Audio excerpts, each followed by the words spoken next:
ऐंकारी सृष्टिरूपायै ह्रींकारी प्रतिपालिका क्लींकारी कामरूपिण्यै बीजरूपे नमोस्तुते।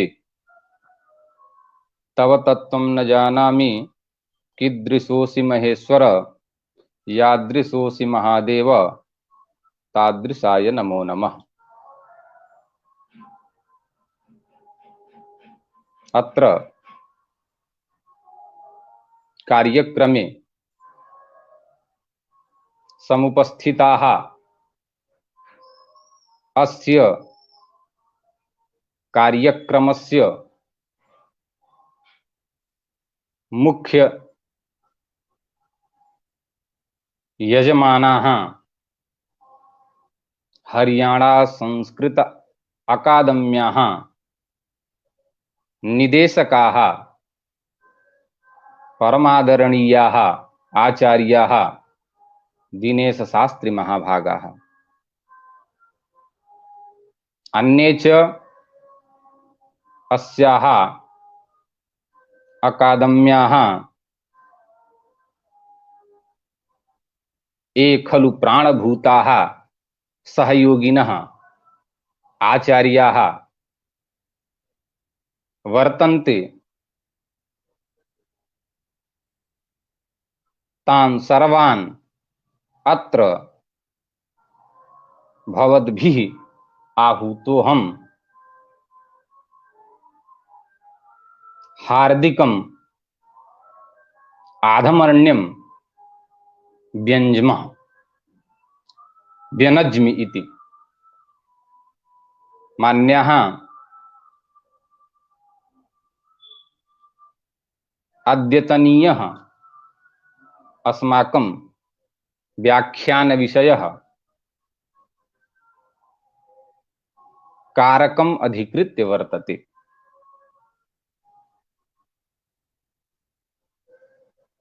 अन्ये ये समुपस्थिताः अत्र फेसबुक पटले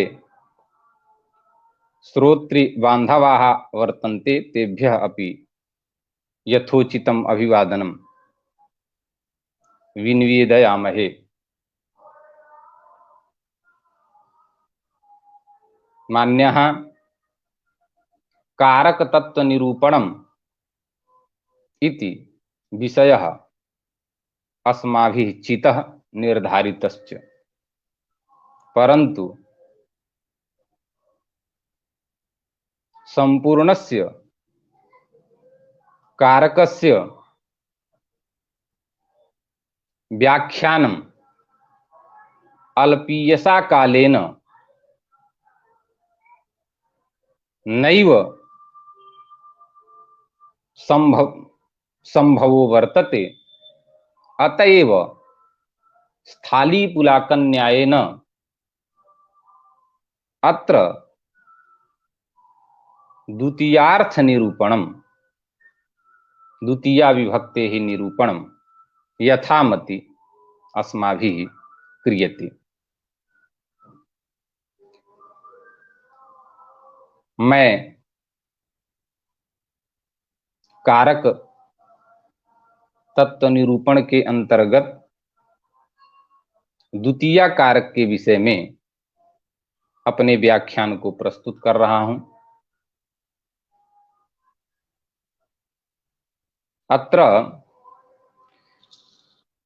अत्र विषये सर्वप्रथमम् इमां कारिकां स्मरामः। आश्रयोवधिरुद्देश्यः संबंधः शक्तिरेव वा यथा यथं विभक्त्यर्थाः सुपां कर्मेति भाष्यतः इति वैयाकरणभूषणसारे आचार्येण कौण्डभट्टेन प्रोक्तम्। तत्र आश्रयः, अवधिः, उद्देश्यः, संबंधः इति एतेषां यः निर्देशः वर्तते, सः निर्देशः शक्तिमत् कारकम इति मत्वा वर्तते।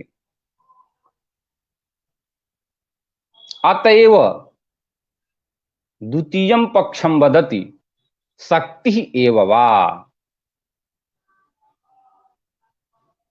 सुपाम कर्मेति भाष्यतः।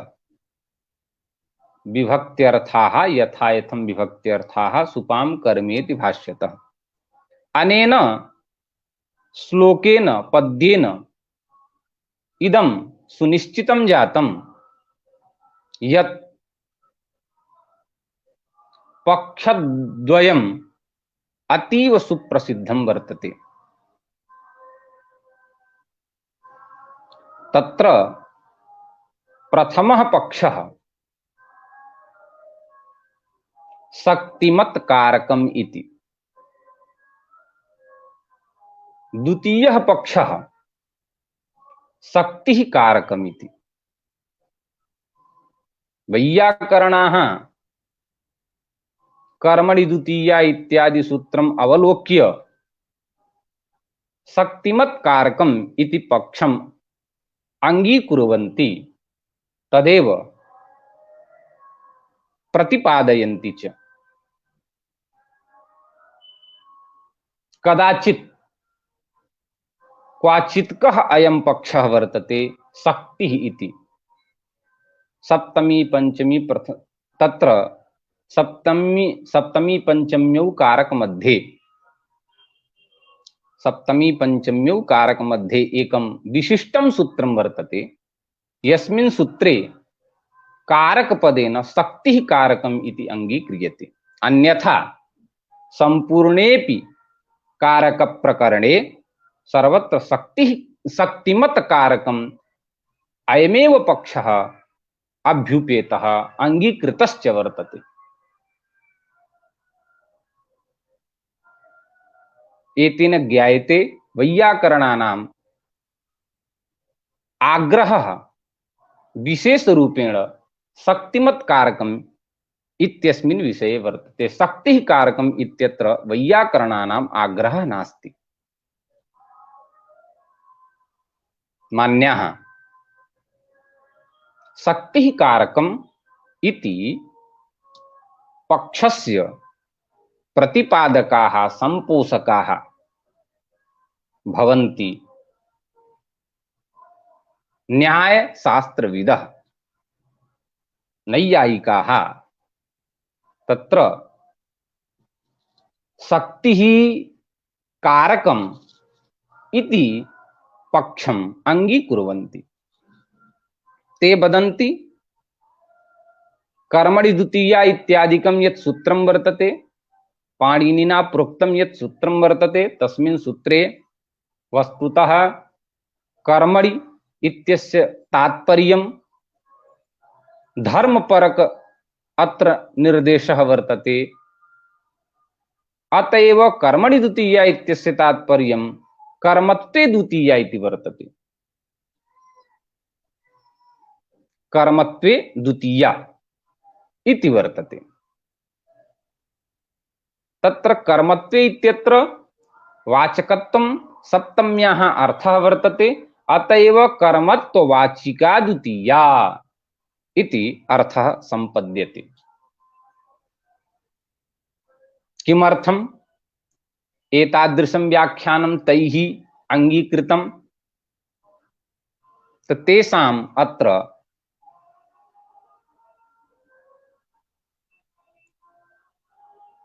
वक्तव्यं वर्तते।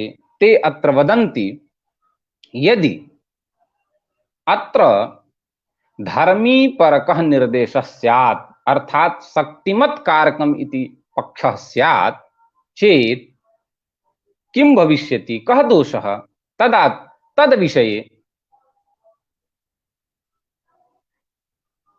महानैयायिकेन व्युत्पत्तिवाद कृता आचार्येण गदाधर भट्टेन स्वकीय ग्रंथे व्युत्पत्तिवादे उच्यते यत्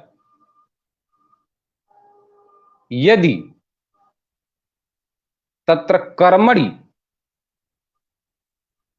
कर्मणि इत्यादिषु कर्मणि नामार्थस्य ग्राम तत्र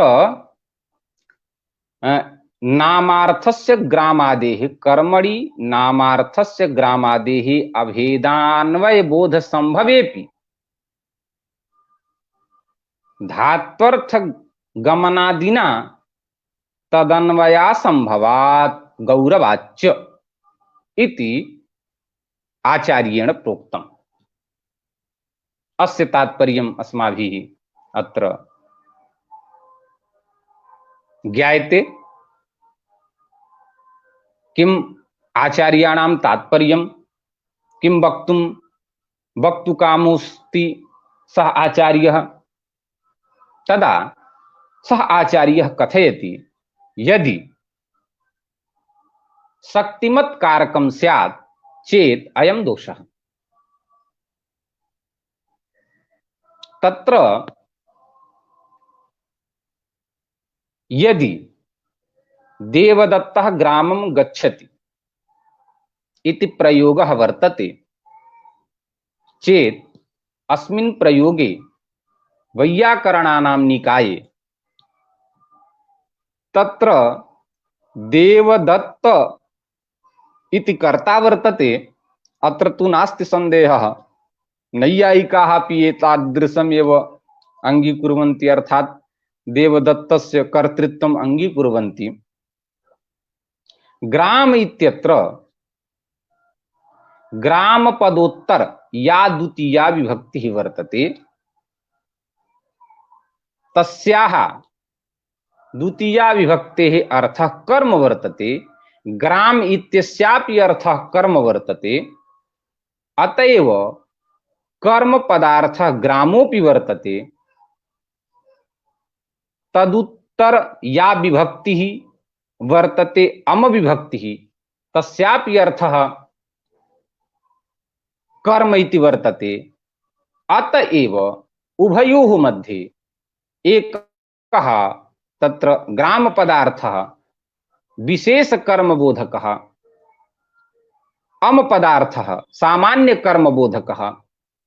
अनेन प्रकारेण सामान्य विशेषयोः अभेदान्वयः इति सिद्धान्तः यथा द्रोणो व्रीहिः इत्यत्र द्रोण इत्यत्र अंगीकृतः वर्तते तथैव अत्रापि अंगीकृत्य ग्राम इति विशेष कर्म पदार्थस्य अमर्थ यत् सामान्य कर्म पदार्थः वर्तते तयोर्मध्ये अभेदान्वयो भविष्यति।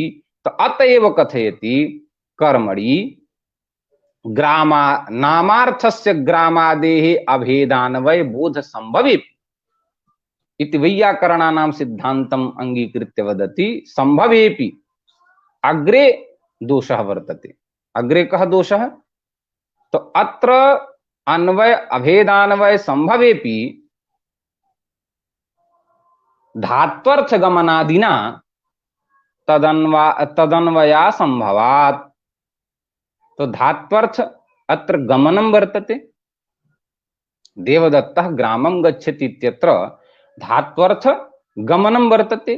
तेषां मते इदमपि यत् केवलं व्यापारः एव धात्वर्थः,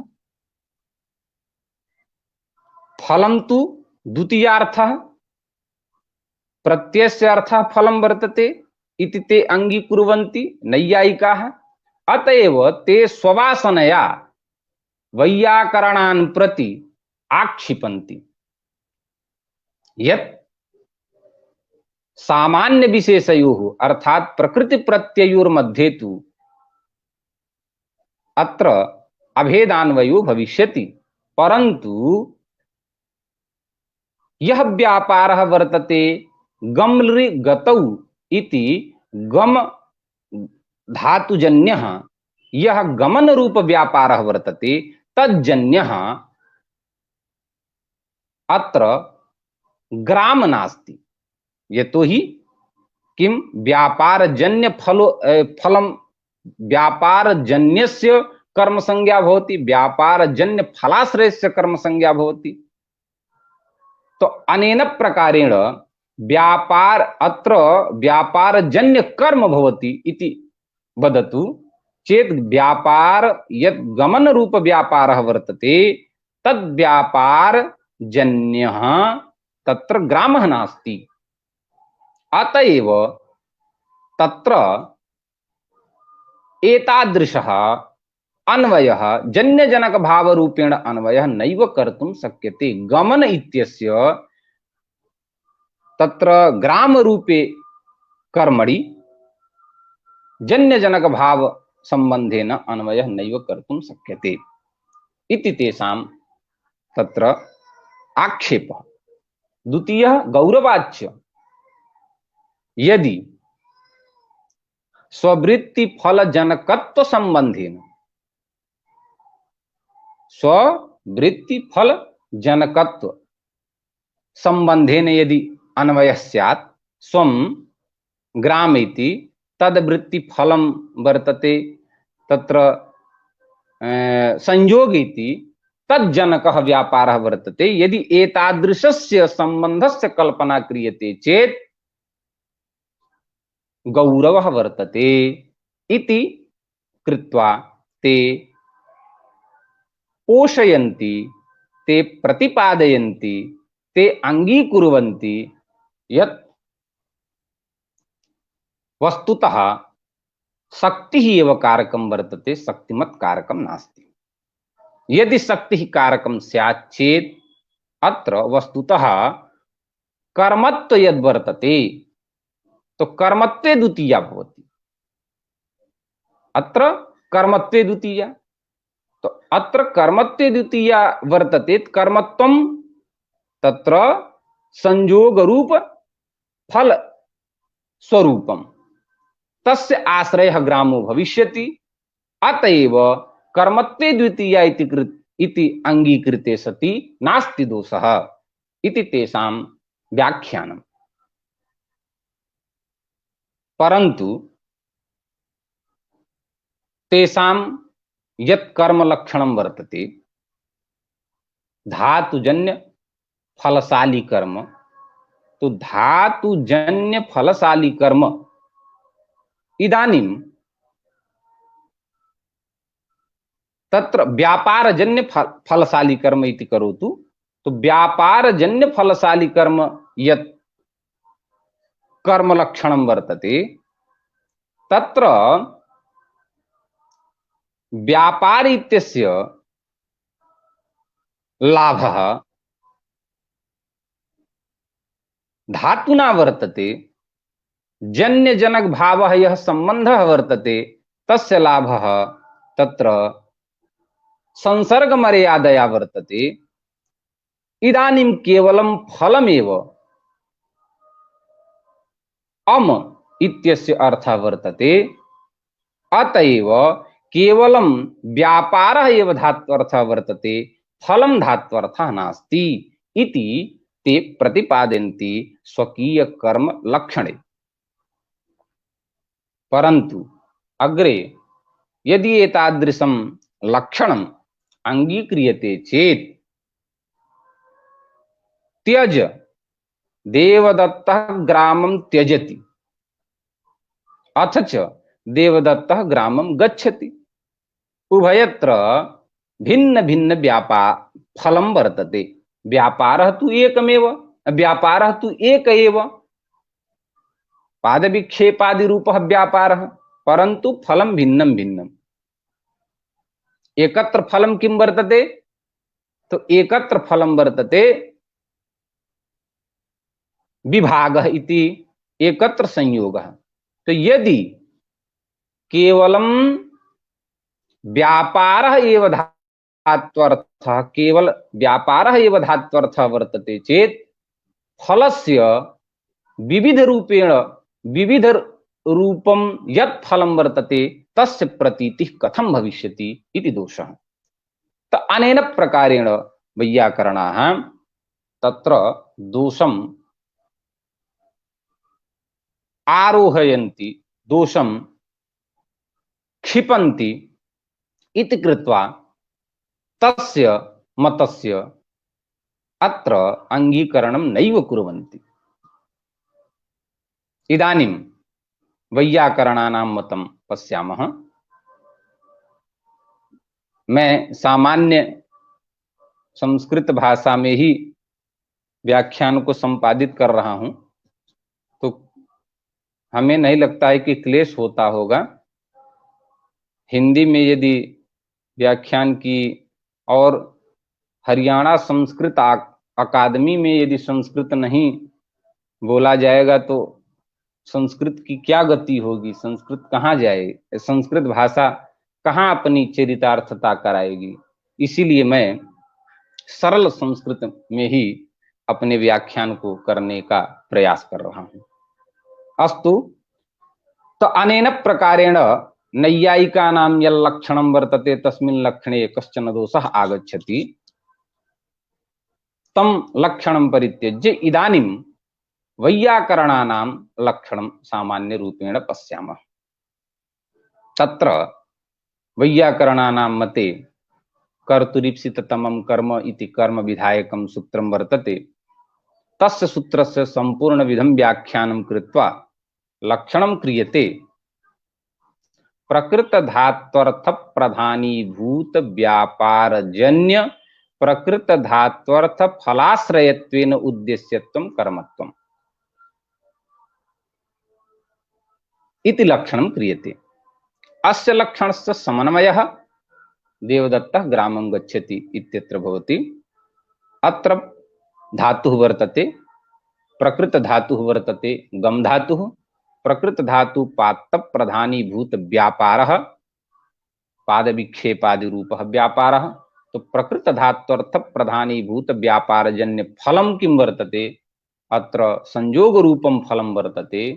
संयोगाश्रयः, तो फलाश्रयत्वेन उद्देश्यं किं वर्तते, फलाश्रयत्वेन उद्देश्यं ग्राम पदार्थः वर्तते। तस्य ग्राम पदार्थस्य कर्म संज्ञा भवति, कर्मत्वात् कर्मणि द्वितीया इत्यनेन द्वितीया विभक्तिः भवति। तो अनेन प्रकारेण प्रथमं लक्षणं कर्म लक्षणं समागच्छति प्रकृत धात्वर्थ प्रधानीभूत व्यापारजन्य फलाश्रयत्वेन व्यापारजन्य प्रकृत धात्वर्थ फलाश्रयत्वेन उद्देश्यत्वं कर्मत्वम् इति। परंतु अस्मिन् लक्षणे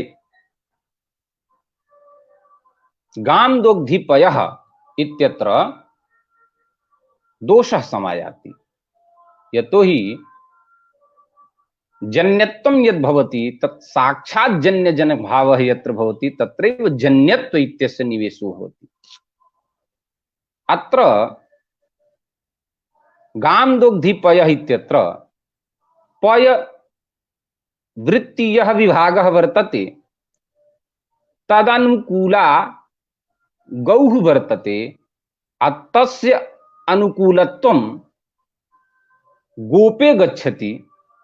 अतएव तदनु यत् नहीं तत्र यः विभागस्य आश्रयः वर्तते सः सः आश्रयः तस्य आश्रय तस्य विभागस्य आश्रयः तच्च पयः कुत्र तिष्ठति, तो तदनुकूलः गौः भवति।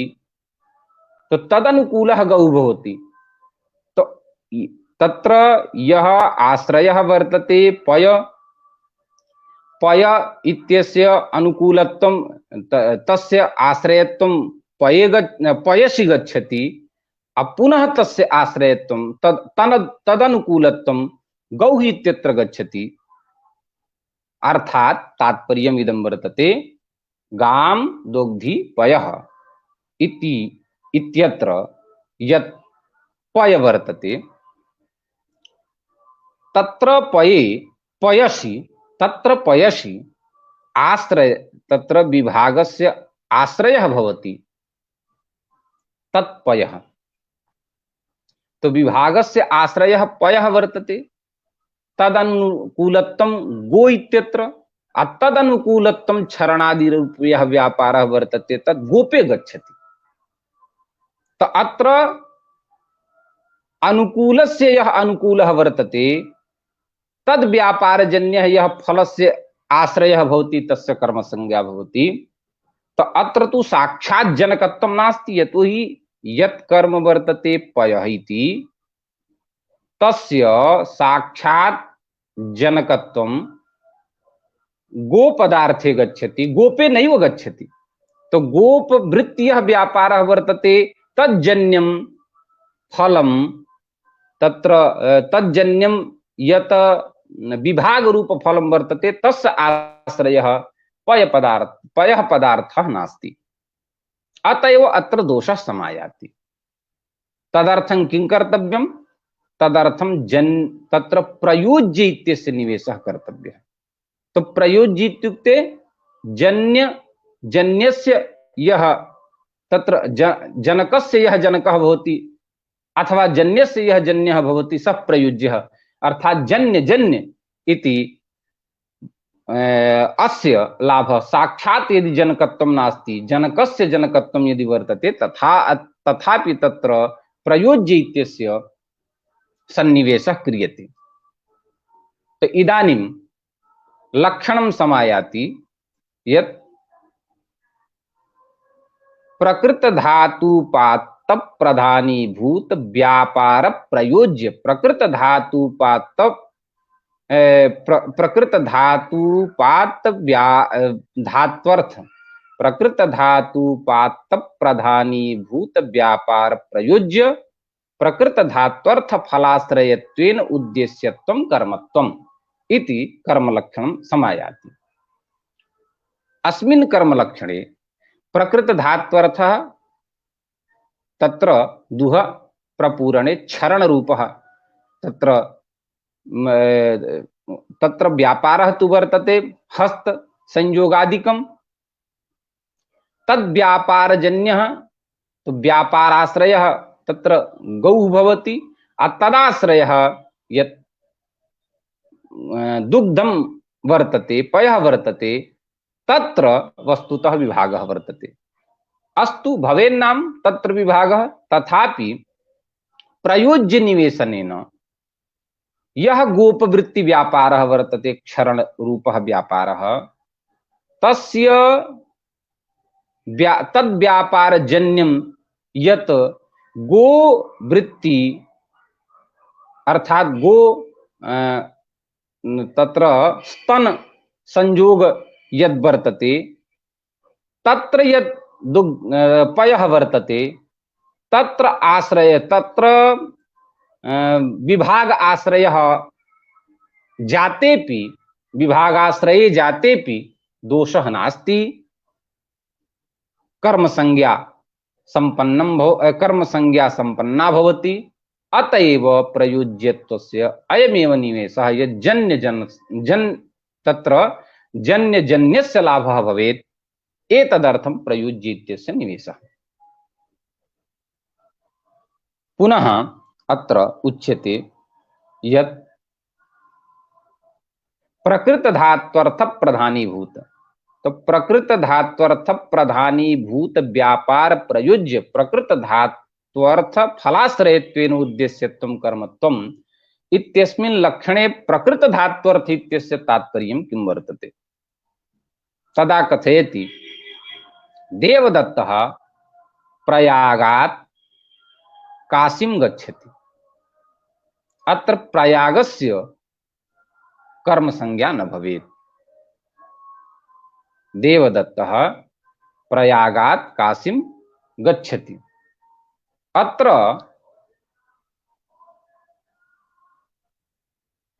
प्रयाग इत्यस्य अपादान संज्ञा वर्तते, अथ च काशी इत्यस्य कर्म संज्ञा वर्तते। यदि प्रकृत धातु इति नैव अंगीक्रियते तदा विभाग रूपः यः धात्वर्थः वर्तते तस्य आश्रयः विभाग रूप फलस्य आश्रयः प्रयागोपि भवति, परंतु सः प्रकृत धात्वर्थः नास्ति। तो अतएव प्रकृत धात्वर्थः न भवति। एतदर्थं प्रकृत धात्वर्था भावे प्रयागस्य कर्म संज्ञा न भवति।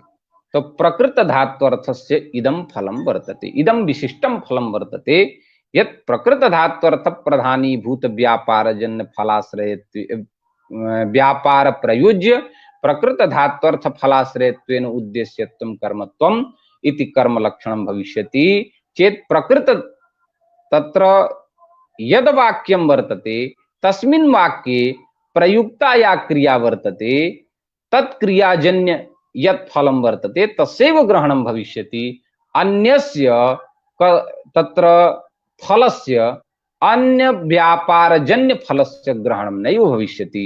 अतएव प्रयागात् काशीं गच्छति इत्यत्र प्रयाग इत्यस्य कर्म संज्ञा नैव भविष्यति।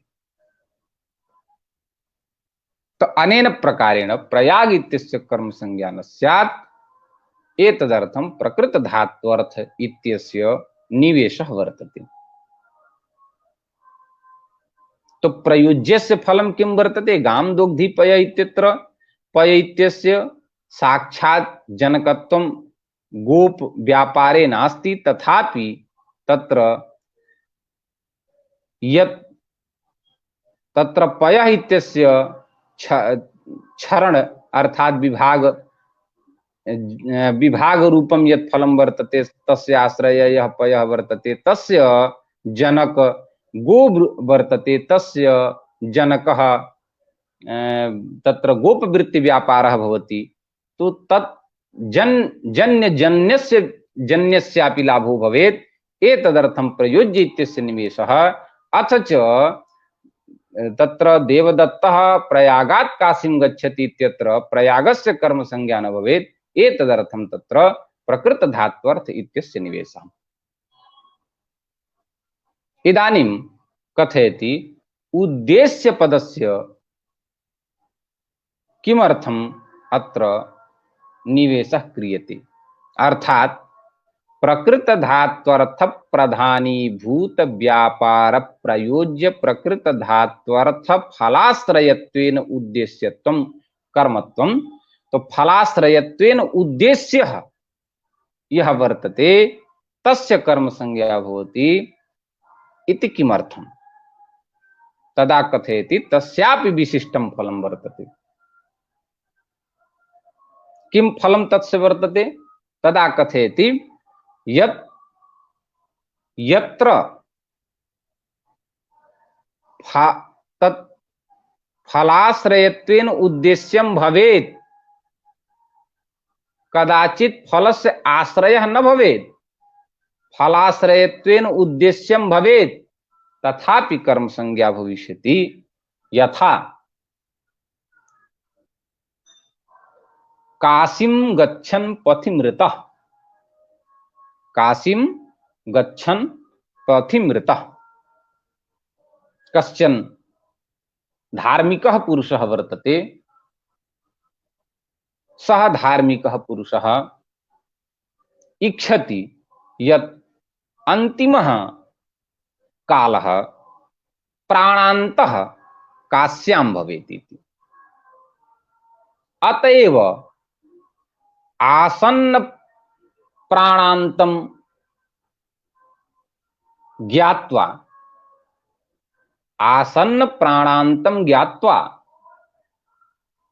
सः काश्यां गच्छति। तो काशीं गच्छन् परन्तु किम अभूत्? दौर्भाग्यात् मार्गे एव मृत्युः अभूत्। तो तस्य जनस्य उत्कट इच्छा आसीत्, हार्दिकी इच्छा आसीत् यत् अस्माकं प्राणान्तः काश्यां भवेत्। अतएव सः गृहात् काशीं प्रति आगमनार्थं प्रयासरतः वर्तते, परन्तु दौर्भाग्यात् मध्ये एव तस्य प्राणान्तो भवति। चेत् काशी इत्यस्य कर्म संज्ञा कथं भविष्यति? यतो हि संयोग, यः संयोगः वर्तते तस्य आश्रयः तु काशी नास्ति। पथि एव मृतः, काशीं गच्छन् पथि मृतः, तो मार्गे एव तस्य मृत्यु अभूत, अतएव सह काशी गमनम नैव कृतम। तो काशी गमनम नैव कृतम, इदानीं काशी संयोग रूप फलस्य आश्रयः नास्ति, अतएव काशी इत्यस्य कर्म संज्ञा नैव भविष्यति यदि उद्देश्य पदम न दीयते चेत। यदि उद्देश्य पदम तत्र दीयते तदा उद्देश्य पददाने सति यद्यपि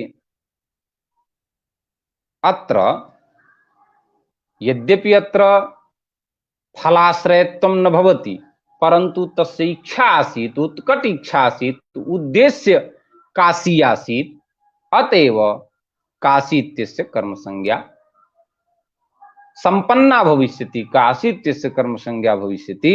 अथ च काशीं गच्छन् पथिमृतः इति प्रयोगो भविष्यति। अनेन प्रकारेण तत्र इदम् आवश्यकं वर्तते यत् उद्देश्य पदमपि तत्र स्यात्। इदानीं कथयति एकः प्रयोगः अपरूपी वर्तते, एकं वाक्यं वर्तते, देवदत्तः काशीं गच्छति न प्रयागम्। अत्र तु उद्देश्यमपि नास्ति, अत्र तु उद्देश्यमपि नास्ति। देवदत्तः काशीं गच्छति न प्रयागम्, अर्थात प्रयागं न गच्छति। तो प्रयाग इत्यस्य कर्म संज्ञा कथं भविष्यति? यतोहि तत्तु उद्देश्यमपि नास्ति।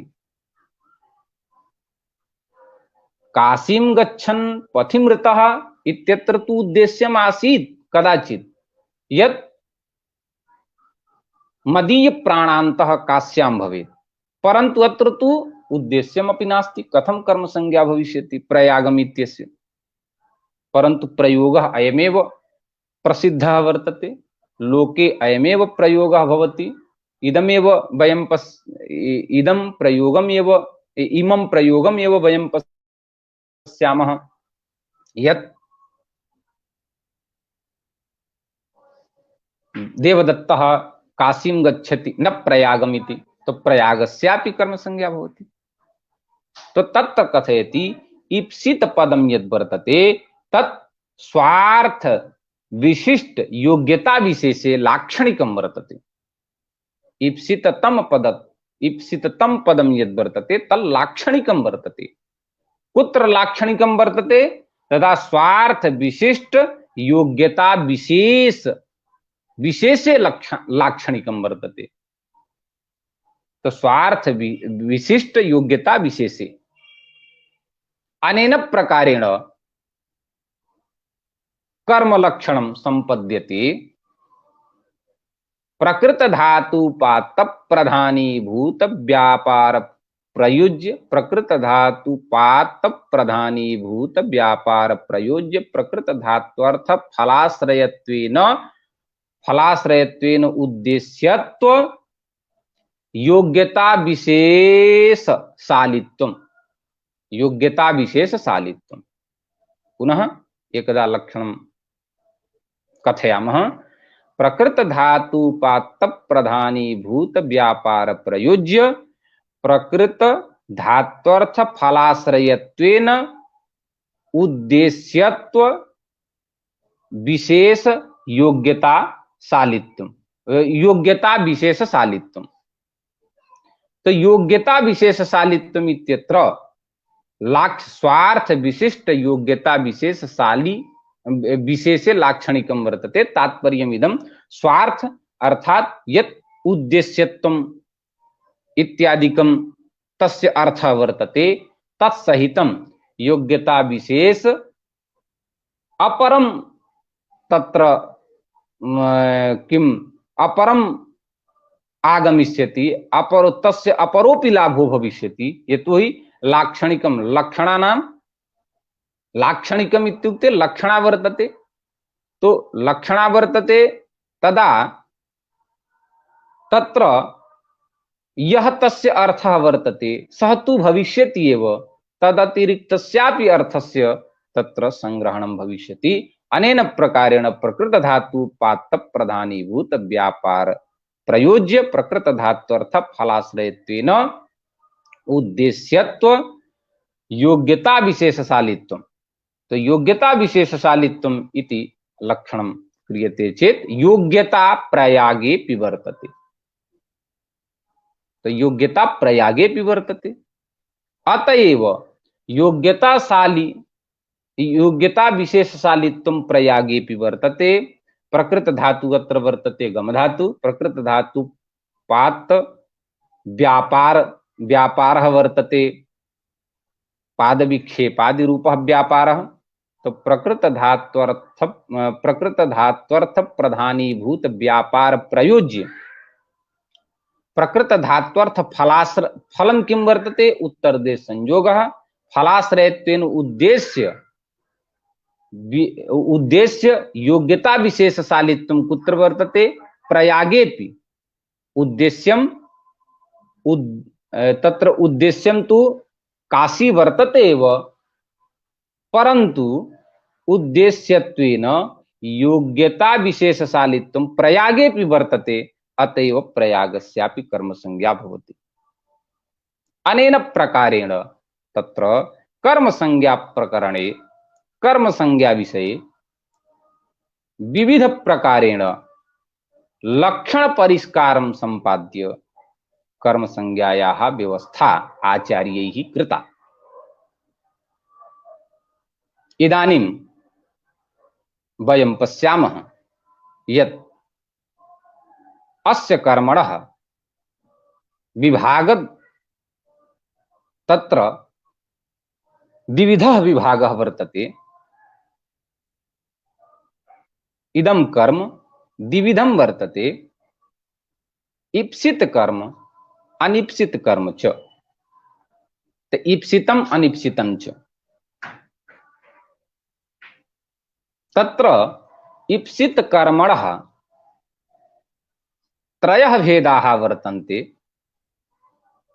तथैव अनीप्सित कर्मणः चत्वारः भेदाः वर्तन्ते। तत्र कथयति निर्वर्त्यञ्च विकार्यञ्च प्राप्यञ्चेति त्रिधामतं तच्चेप्सिततमं कर्म चतुर्धान्यत्तु कल्पितम् औदासीन्येन यत्प्राप्यं यच्च कर्तुरनीप्सितं संज्ञान्तरैरनाख्यातं यद्यप्या संज्ञान्तरैरनाख्यातं यद्यच्चाप्यन्यपूर्वकम्। अनेन प्रकारेण तत्र विभागः क्रियते।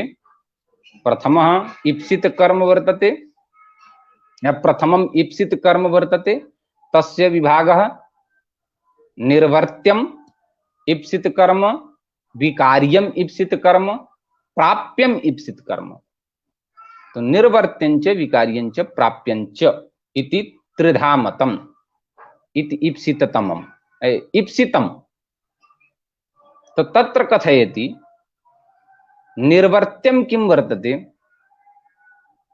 तो यदसत् जायते सद्वा जन्मना यत् प्रकाश्यते, यद असत् जायते सद्वा जन्मना यत् प्रकाशते, एतद् भवति तत्र निर्वर्त्य कर्म। यत् असत् जायते सद्वा, ये तो ही सत्कार्यवादः असत्कार्यवादः। यदि कारणे कार्यं विद्यमानं वर्तते अतएव उत्पद्यते इति सिद्धान्तम् अंगीकृत्य प्रवर्तामहे चेत सत्कार्यवादः, तो तदा सज्जायते। तो यत् असज्जायते यत्र सर्वथा कार्य कारणयोर्मध्ये भेदः, तो असत् कार्यवादः यदि वर्तते चेत असज्जायते, सत् कार्यवादः वर्तते चेत सज्जायते। तो यद सद जायते सद्वा जन्मना यद प्रकाशते, अथवा यदि तत्र वास्तविक भेदः वर्तते कार्य कारणयोर्मध्ये चेत् जन्मना अन्यथा प्रकाशः भवति। तो अनेन प्रकारेण तत्र वैयाकरणाः उभयं मतम् अंगीकृत्य अत्र कथयन्ति, यदि जन्म रूपेण भवेत् अथवा प्रकाश रूपेण भवेत् तत् निर्वर्त्य कर्म भवति। यथा कुलालः घटं करोति, अत्र निर्वर्त्य कर्म भवति। विकार्य कर्म द्विविधं वर्तते।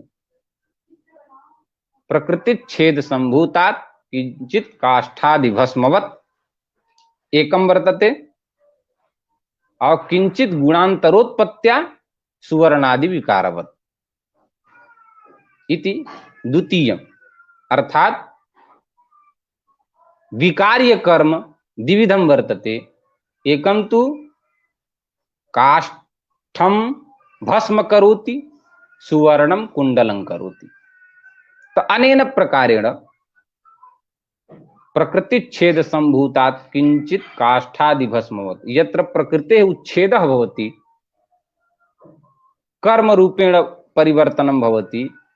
काष्ठं भस्म करोति, यत्र काष्ठ इति प्रकृतिः या वर्तते तस्य सर्वथा उच्छेदः भवति। अतएव अत्र प्रथमः यद् विकार्य वर्तते तद् वर्तते विकार्यं वर्तते, द्वितीयं विकार्यं यद् वर्तते तत् सुवर्णं कुंडलं करोति। तत्र वस्तुतः प्रकृतेः उच्छेदः न भवति, किंचित् परिवर्तनम् एव केवलं भवति। तो किंचित् गुणांतरोत्पत्त्या सुवर्णादि विकारवत् एतद् वर्तते विकार्य कर्म। प्राप्य कर्म किं वर्तते? क्रियाकृत विशेषाणां सिद्धिर यत्र न गम्यते दर्शनात् अनुमानाद् वा तत्प्राप्यमिति कथ्यते। तो तत्र कथयति क्रियाकृत विशेषाणां सिद्धिर यत्र न गम्यते। यत्र क्रियाकृत किंचित विशेषम नैव पश्यामः चेत, यथा देवदत्तः ग्रामं गच्छति, तो अत्र गमन क्रिया वर्तते। गमन क्रियया ग्राम रूप कर्मणि किमपि विशेषम नैव, ग्राम रूप कर्म किमपि विशेषम नैव जनयति।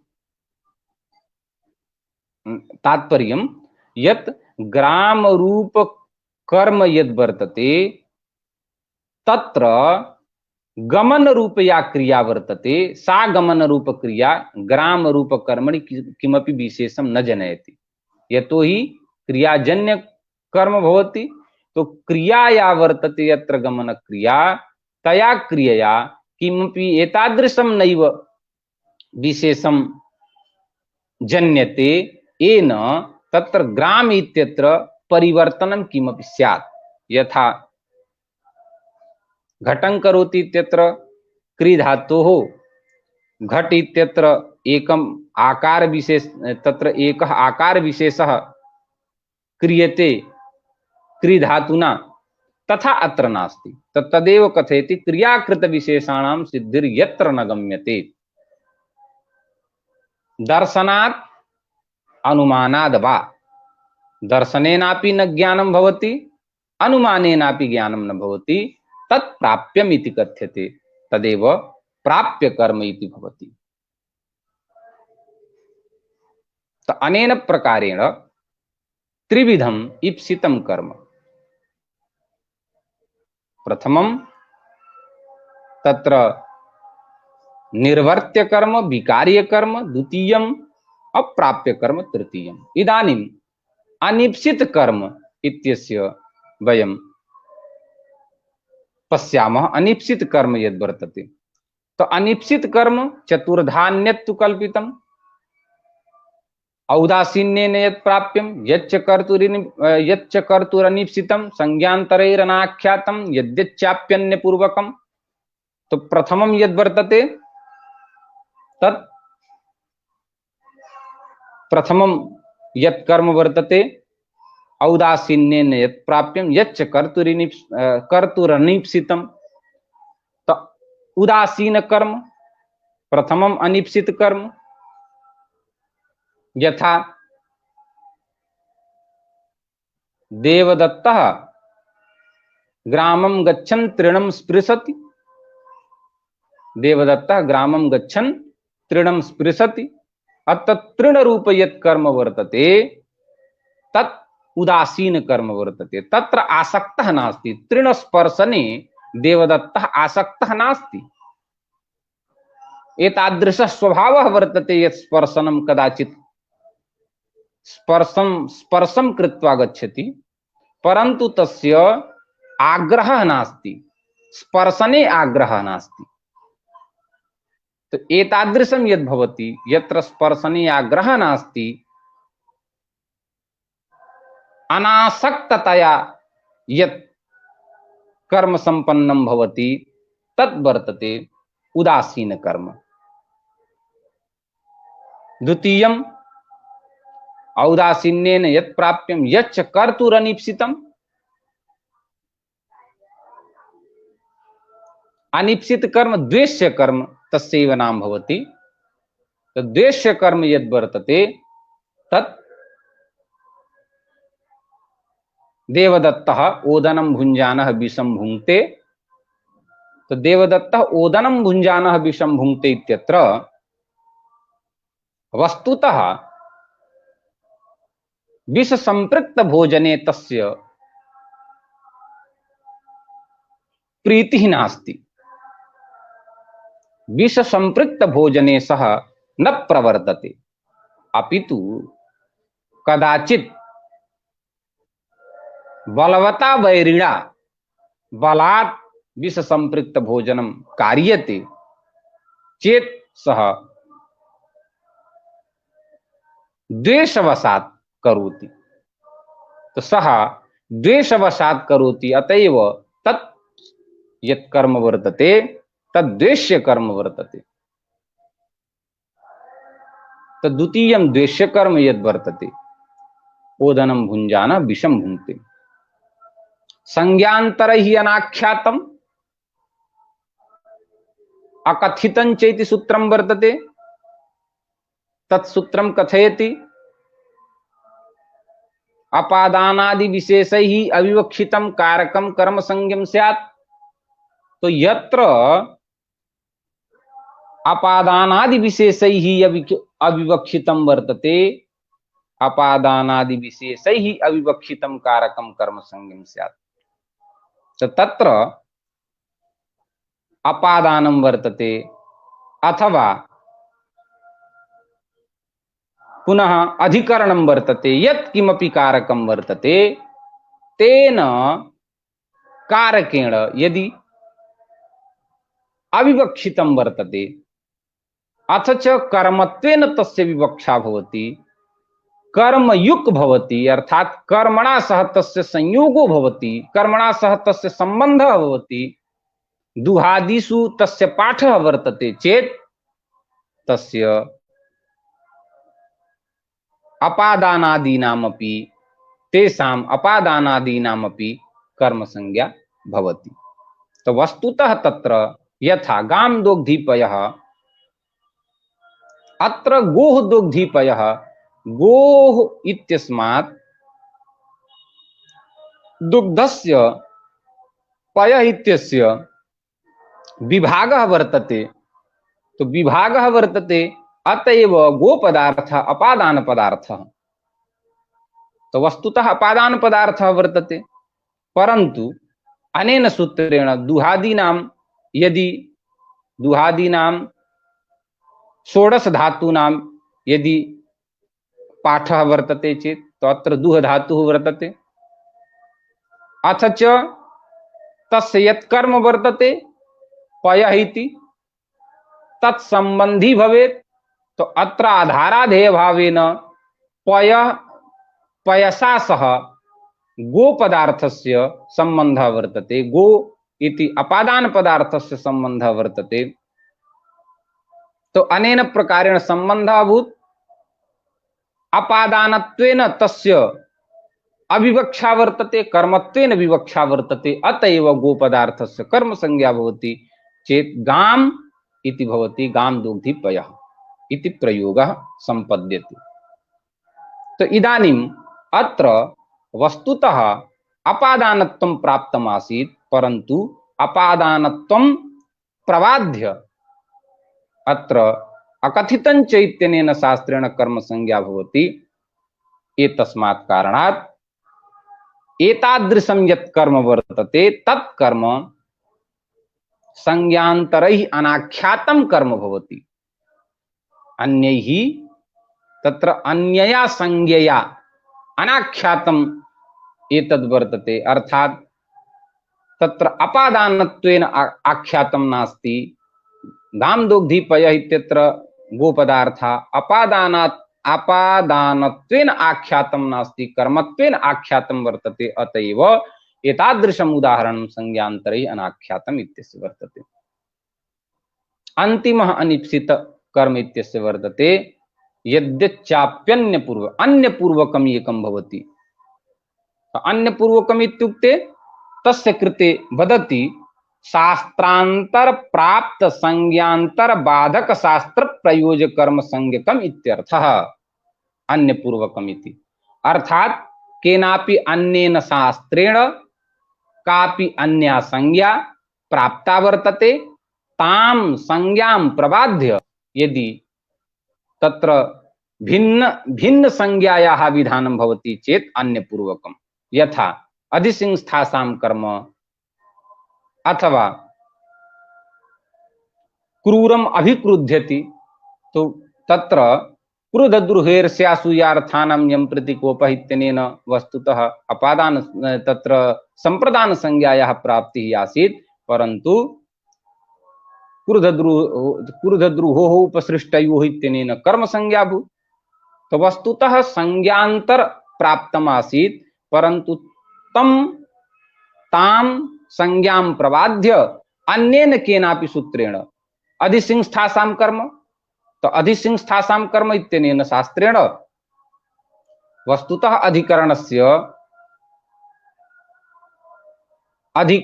वस्तुतः आधारस्य अधिकरण संज्ञा भवति, परन्तु अधि सिंह इत्यादि ये धातवः वर्तन्ते, अधिसिंस्थासां यत् कर्म भवति तस्य कर्म संज्ञा भवति। तो वस्तुतः आधारत्वेन अधिकरण संज्ञा प्राप्ता आसीत्, परन्तु अधिसिंस्थासां कर्म इत्यनेन तां संज्ञां प्रबाध्य कर्म संज्ञा भवति, अतएव अन्यपूर्वकम्